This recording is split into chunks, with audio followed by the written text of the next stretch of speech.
আমরা অনেকেই যারা বড়শি পাতি মানে বড়শি দিয়া মাছ ধরতে অভ্যস্ত, তারা অনেক সময় মাছ অনেক কাছে আসার পরেও মাছগুলারে আমরা বাড়িতে নিতে পারি না, মানে উপরে উঠাইতে পারি না। আর এর মূল কারণ হলো যখনই মাছ পানির নিচ থেকে উপরে চলে আসে তো ও যাওয়ার জন্য চেষ্টা করে, বাড়ি মেরে চলে যায়। তো সেক্ষেত্রে আমরা এরকম একটা জিনিস ব্যবহার করতে পারি, এই যে খুচইনের মতো, এটা বলে মাছ ধরার জালি। এক একজনে এক এক নামে বলে থাকে, বিভিন্ন নাম হয় এটার।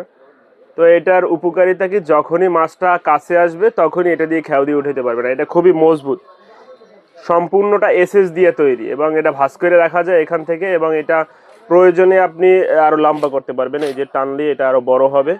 তো অনেক দূর থেকেই মাছটারে উঠানো যায়। তো খুব সহজ একটা সিস্টেম, আর এত মজবুত আমার চোখে এর আগে কখনো বাজে না। এটা কিন্তু একদম সম্পূর্ণটাই এসএস দিয়ে তৈরি।